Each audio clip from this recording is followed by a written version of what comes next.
Ireland has long prided itself on its commitment to sustainable development and international solidarity, and even played a leadership role in negotiating the 17 United Nations Sustainable Development Goals for 2030. The 128 people on the streets in Dublin. That's up 16% on last year's spring count. Loss of insects and wildlife. The acidification of our oceans. These are all disastrous trends being accelerated. Agonising suicide rates, disturbingly high anxiety and depression rates, self-harm, eating disorders, OCD, the list goes on. The UN Sustainable Development Goals have as much to do with conditions here in Ireland as they do anywhere else in the world, and that Ireland has been very good at talking up the game, but not very good when it comes to implementation and action. Every day we pass people sleeping on the streets of Dublin. Every day, a child in this country doesn't believe that college is within their reach. And every day, someone in one of your lives will struggle silently with their emotional and mental well-being. It's time we stopped thinking that the UN Sustainable Development Goals don't apply to us here in Ireland. It's time we finally take action. And every great action starts with the belief in your ability to be an agent for change, to make an impact. Whether it's for the homeless person struggling to get back on their feet, for the child for whom college seems unlikely, or for anyone struggling with their well-being, the first step towards change is believing in yourself. This year, at Enactus TCD, we took control of the SDGs by continuing the work of Hope and KeePappy and created a new project, 2030 Leaders. All three projects aim to change the way people view themselves, but also empower them to lead more successful lives in the future. I'm Charlie. I'm Scott. I'm Amy. I'm Dara. And I'm Rudy, and this is Aaron on Tech. Homelessness is a serious problem on the streets of Dublin. 128 individuals sleep rough each night. Through our needs assessment, we found that these individuals are victims of low levels of self-confidence and lack the opportunities needed to help them transition out of homelessness. The gaps in their employment history caused by their time spent living on the streets stands as a significant obstacle to their future career opportunities. Not only is this severely limiting to the individual, but it also acts as a barrier to the Sustainable Development Goal of decent work and economic growth.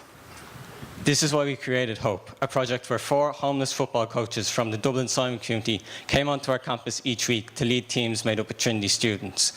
Not only did we create a project where the coaches had the opportunity to earn a wage, but also to gain experience in a professional environment. This year, our 3 football teams were coached by 4 homeless coaches who all have a burning passion for the sport. Training sessions were held 3 times a week over a course of a 6-week period. Hope has a simple financial model where students pay €5 per session, which saw our coaches earn €25 an hour. What really makes Hope unique is that it takes something that the coaches are passionate about and empowers them to turn it into a professional experience that they can apply in any workplace. The work they undertake, it involves organisation, punctuality and leadership in an environment where they are comfortable and passionate about what they are doing. We've built on the work we did last year to build a project that's both increased its size and its impact. Moving forward, we hope to provide decent work for as many homeless individuals as possible.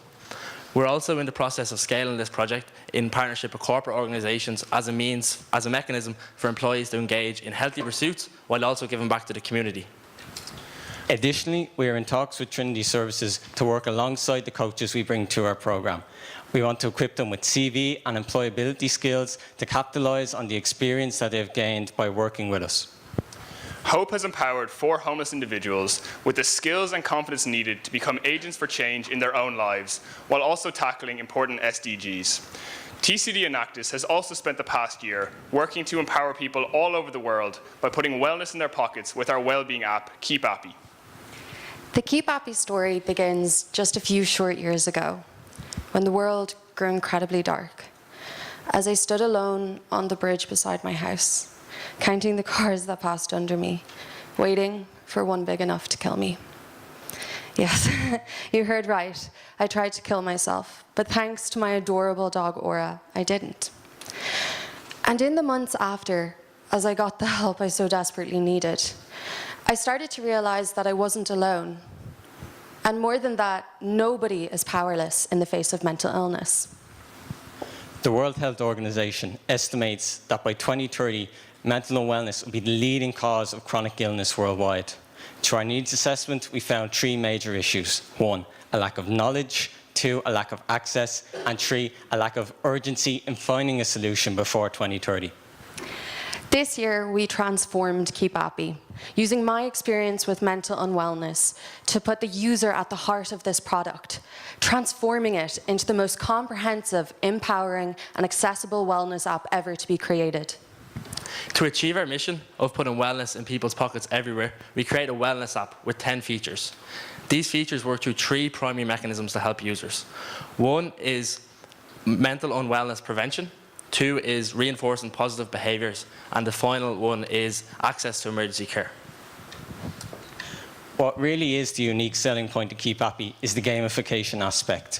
Users can choose between 12 avatars known as Keepies. The more each subscriber uses the app, the more points they receive in order to interact with their Keepies, similar to Nintendogs or Tamagotchis. Above all, KeePappy is an empowering self-help tool. It enables users to identify patterns that affect their well-being and helps them pursue behaviours which will contribute towards creating a happier and healthier lifestyle. By identifying these patterns and offering solutions, KeePappy increases individual agency and empowers people to take action and regain control of their mental well-being. Just like our competitors, KeePappy uses a subscription-based model to generate revenue.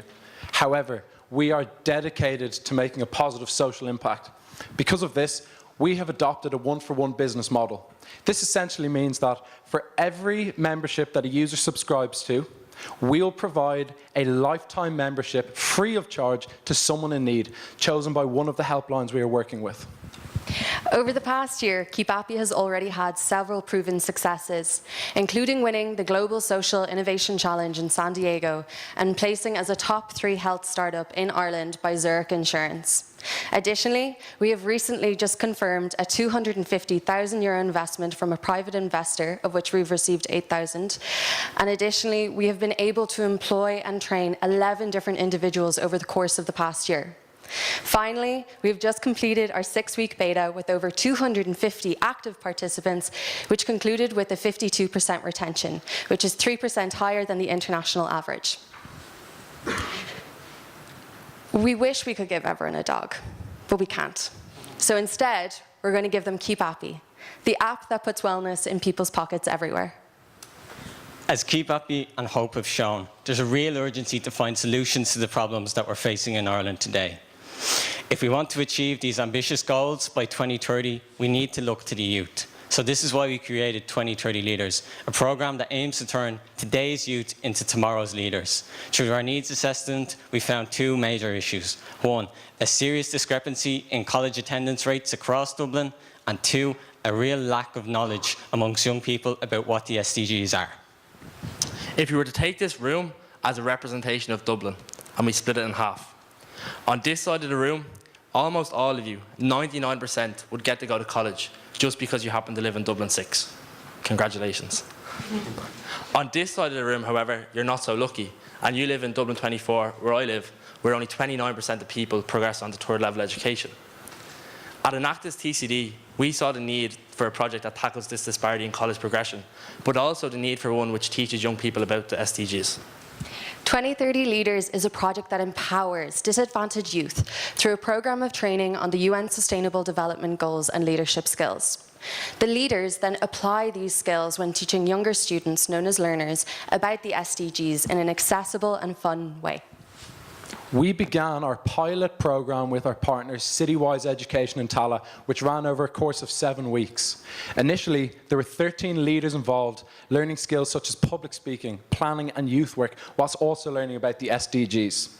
These leaders then delivered classes to the learners, who learned about the SDGs in a fun, interactive way through art, workshops and also debates. Due to high demand and the success of our pilot programme, we're delighted to say that we've increased the number of leaders to 23, all of whom are engaged in 13 weeks of training, which includes debates on democracy, presentations on solutions to the Sustainable Development Goals. Yeah, thank you. 2030 Leaders has empowered young people to both believe in themselves and in their ability to become change makers. Patrick and Miriam, two of our young leaders, will now discuss their experiences with the programme. It's helped me to view the world in a different way, a different perspective, and I think one of the main things it has done is just in fact becoming a leader itself, a figure for the kids, leading people. I'd like to go to further education, such as college, university. I'd like to bring my skills that I have developed along with me, and I'd love to explore the world. I wouldn't have been able to speak in front of kids, let alone an audience, and now I'm like in school. I'm a head girl of my year, and I literally just did my graduation speech yesterday in front of loads, hundreds of people. I'd never done anything like that before. We will be continuing to run this project over the course of the summer, and next September we are planning on we will be partnering with another youth group on Pierce Street to continue expanding. 2030 Leaders intends on turning the learners of today into the leaders of tomorrow. But we refuse to stop there. 2030 Leaders has a huge amount of potential, and our goal is to empower as many future leaders around the country as possible, whilst also equipping them with the vital skills they need to take control of their own destiny, whilst also taking control of the Sustainable Development Goals. 4 projects. Over 3,000 hours. Over 100,000 digital impressions. Over 350 direct impacts. And over €36,000 in revenue. Together, we can achieve the Sustainable Development Goals. Together, we can empower people with the belief that they can be agents of change in their own lives. Together, we are Enactus TCD. Thank you.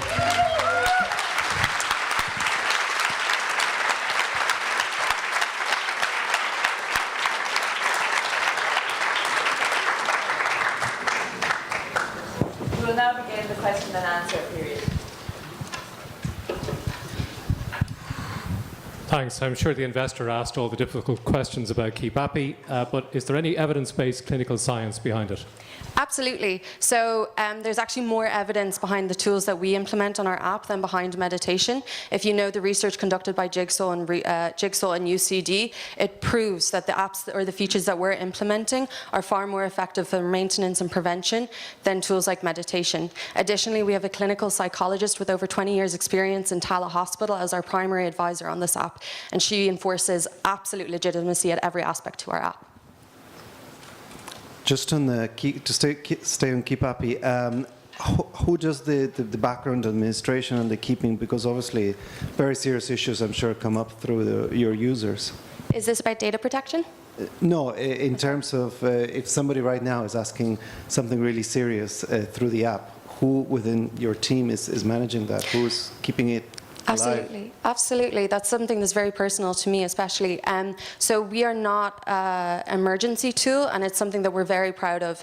We do not act as an emergency care facilitator. We are a preventative tool that stops people before they get to that point, which is why we have the emergency contact feature on our app. We've partnered with over 20 different, we're working with over 20 different helplines in the US, UK, and Ireland to provide access to care no matter where you are. So if you're like me and we're standing on that bridge, and you need emergency care, with KeePappy you have it. How did you find your private investor, and what else do they bring to the table apart from the funding? Oh, good question. So it took a long time to find a private investor because, as I'm sure most people in this room are aware, most investors are looking for a return and a financial return of that.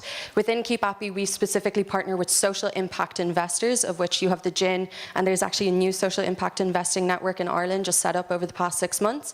So we're very lucky that it was through those contacts that we were able to secure an investor who prioritized both financial impact and the social impact. In terms of what he brings, he has a great number of contacts in the Irish business community, and we are taking advantage of that. For your needs assessment for 2030 leaders, what actually drove the disparity between the college attendance? Yeah, so thanks for that question. I suppose it comes down to what I kind of often describe as a people like me complex. So there's a narrative in certain communities where it's about expectations. So people like me aren't expected to go to college, where people on this side of the room in Dublin 6, all their peers have gone to college before, or all the people in their school all progress on to college, so it's expected and it's normal. But in other communities, it's not normal and it's not expected. So it's about flipping the narrative. So the project is saying people like me help out my community, and I teach 30 young people about the Sustainable Development Goals. So people like me do amazing things, so why can't I go to college? Back to the KeePappy, if you don't mind. It's... oh, sorry. Yeah, hi. Sorry. Great, so it's a subscription model, and obviously you have some funding now. So what are your plans in terms of marketing, and how are you going to acquire customers for that? Absolutely. So we have a very, very in-depth marketing plan already established. We follow a lean business model. So we're outsourcing a lot of our marketing. We have a PR agency already secured, and we're down to our final 2 digital marketing agencies that we're in talks with. We have a very long road ahead of us when we launch in August, and we're already developing that marketing strategy, having just gotten our 3,000 sign up to Instagram to follow us. So that's a very exciting moment for us just there. On top of that, we have a multitude of avenues that I can tell you in more detail after. Can I ask a quick question about the financials at the end of your report? All the income amounts are like grants or awards or prizes. There's nothing in there about revenues generated by sales. Tell us a bit more about that. Is that specifically about KeePappy or the entire projects? Not any. Well, within KeePappy we haven't launched yet, so we actually haven't started generating revenue. And in terms of 2030 leaders, so our model is to be embedded in a community. So it's about growing and developing the leaders. So initially we're offering the service for free to get all our leaders in place, so that they can then deliver the programs in the future. And then in the future they will then charge €5 for all the learners who come to learn about the Sustainable Development Goals. Hi, can I ask about the HOPE project? And I think you said that you've developed it since last year. Just interested in seeing what you see happening going forward, and how it might develop further, and how sustainable it might be in the future. Sustainably, yeah, I think there's a really bright future. We were only down in the Simon community on Monday talking about it with them, and they're quite comfortable to run it next year. In terms of growth, we'd obviously want to bring in more people, give them the chance to develop their skills. Beaten by the clock. Thank you so much.